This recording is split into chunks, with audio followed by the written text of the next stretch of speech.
Hello guys, welcome back to Chickadeea. Here's a cute artwork for Mother's Day or any other day to surprise your mommy.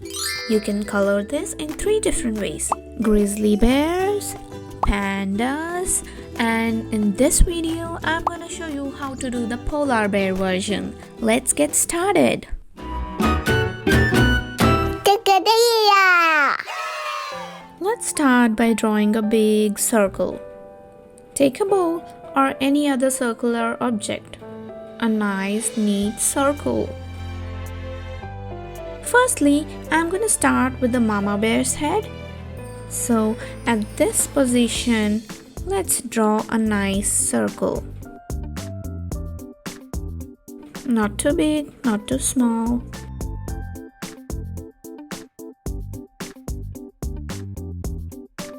Now from here, draw a tiny horizontal line and then a curve joining like this. Join the circle. A tiny nose at the tip. 2 ears, one at the back, other in the front.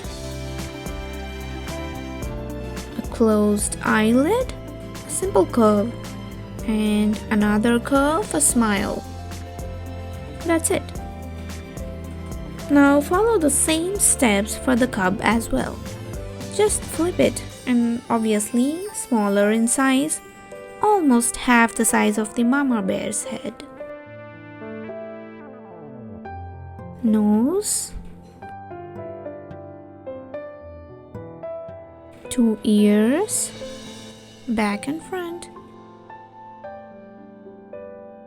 eyelid, and a smile. From the back of the head here, draw 2 fur-like lines spiking outwards, and then a big curvy line for its back, all the way touching the outer circle and extending it like this. This is the hand holding the cub, very simple,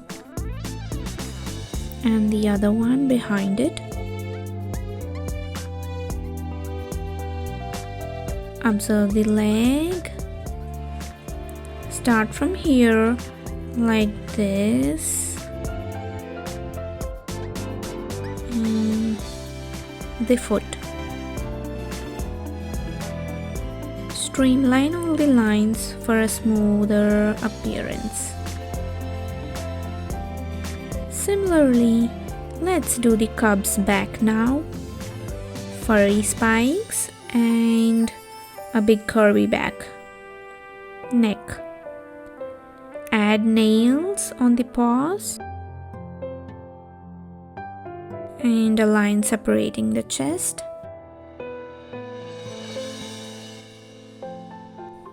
Erase all the extra lines before doing the black outlines. Let's do the outlines now. I love polar bears. They're so cute and fluffy. Did you know that they live in Arctic regions? The coloring for polar bear is quite simple. Take a blue marker and do just the right side outlines of the bears. Then do rest of the outlines with yellow color. Now take a medium shade of blue and fill the background within the circle. Unfortunately, these polar bears are an endangered species. And the only way for us to save them is by contributing and doing our part to reduce climate change and global warming. Now I'm taking a white paint marker to draw icicles. They just look like upside down cones. Draw them in various lengths and thicknesses. Finally, add some slight snowfall. This looks so beautiful. Such a warm feeling. Makes me wanna hug my mommy right now. Hope you liked it and do surprise your mom with this cute art, and also like this video, share it and subscribe.